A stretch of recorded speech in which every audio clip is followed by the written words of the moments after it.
রাজধানীর বাজার থেকে আজকে সরাসরি পেঁয়াজের দরদাম জানতে আমরা যুক্ত হচ্ছি ব্যবসায়ীদের সঙ্গে এবং নতুন পুরাতন পেঁয়াজ দরদাম কেমন রয়েছে এই কাউরন বাজারে।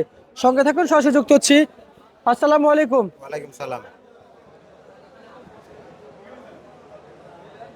আসসালামু আলাইকুম ভাইজান, ওয়ালাইকুম সালাম। কেমন আছেন? ভালো আছি আলহামদুলিল্লাহ। আপনার নাম কি? আমার নাম মোহাম্মদ সোহেল রানা। এই যে পেঁয়াজের ব্যবসা করছেন, এখন কি আপনাদের স্বস্তি মিলছে নাকি এখন লসের মুখোমুখি হচ্ছেন?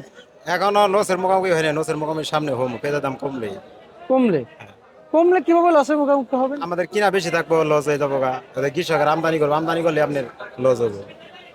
আচ্ছা আচ্ছা আচ্ছা, বুঝতে পারছি। তার মানে সামনে আপনাদের লসের মুখোমুখি হওয়ার সম্ভাবনা আছে। আর সমান আছে। স্বস্তি মিলছে আপনাদের এই ব্যবসা করে? এলসি যদি আপনার থাকে তাহলে লস হবে, আর এলসি যদি না থাকে তাহলে কৃষকের লাভ হবে, ব্যবসায়ীর লাভ হবে। ভাই, সারা বছর তো এলসি বিক্রি করেন আপনারা, তাহলে হঠাৎ কৃষকের পক্ষে গেলেন?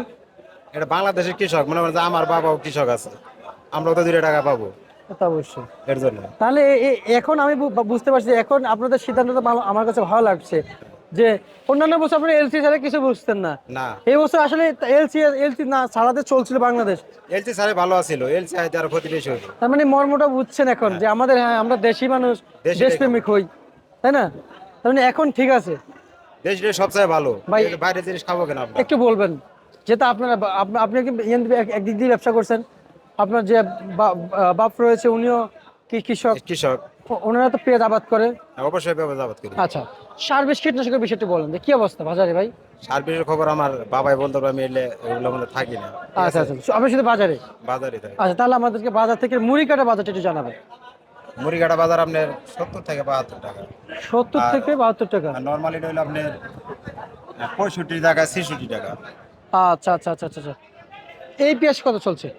এই পেঁয়াজ আপনার 70 থেকে 72 টাকা। আচ্ছা, আর হচ্ছে এই আজকের এই যে এলসির বাজারটা কি পরিমাণ আছে মার্কেটে বলা যায়? এলসি আপনার আমরা 70 টাকা কিনেছি, বা আপনার 75 টাকা বেশি বিক্রি করি। বিক্রি করে সম্পূর্ণ মান বেঁধে? হ্যাঁ, মানবে কেন? আচ্ছা আচ্ছা আচ্ছা আচ্ছা। আর কৃষকদের স্বস্তি মিলছে ব্যবসা করে এখন?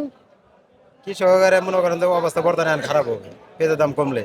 কমলে? দেখা যাচ্ছে কেউ কেউ আইসা কান্দাকাটি করবো যে দামের বেশ কমে গেছে গা। আচ্ছা আচ্ছা আচ্ছা আচ্ছা, বুঝতে পারছি। দামের পেঁয়াজ কমে গেছে গা, মানে দামি পেঁয়াজ কম দামে বিক্রি হয়েছে? কম দামে বিক্রি করছে, মনে হচ্ছে কৃষক হাতে তুলে নিয়েছে আপনার নিচে 100 টাকা কেজি বেচো, হেবে যায় বেচন নাকি 65, 66, 70 এরকম বেচে। আচ্ছা আচ্ছা আচ্ছা আচ্ছা আচ্ছা আচ্ছা। আমরা আপনাকে ধন্যবাদ জানাবো যে আপনি আমাদেরকে মূল্য তালিকা জানিয়ে দেওয়ার জন্য। এবং শুধু একটা কথাই বলবো যে যে আমাদেরকে যে মূল্য তালিকা জানিয়েছেন, এটা কি আজকের জন্য নাকি আগামীকালকে রেট থাকবে? এটা বলা যায় না, কাঁচামালের বাজার আমদানি উপরে ডিপার্টমেন্ট, আমদানি যদি বেশি হয় তাহলে বেশ 60 টাকা কেজি হতে পারে। 60 টাকা কেজি হ্যাঁ। হতে পারে, মানে বলা যাচ্ছে না। না, এটা আমদানি উপরে ডিপার্টমেন্ট, আর আমদানি কম হলেই দেখা যাচ্ছে আপনার 80 টাকা হয়ে যাবো আর 90 টাকা হয়ে যাবো। আচ্ছা আচ্ছা আচ্ছা, বুঝতে পারছি। আমদানি ফসল। ঠিক আছে দাদা, আপনাকে অসংখ্য ধন্যবাদ। এ ছিল আজকে সর্বশেষ বাজার তালিকা ঢাকা থেকে।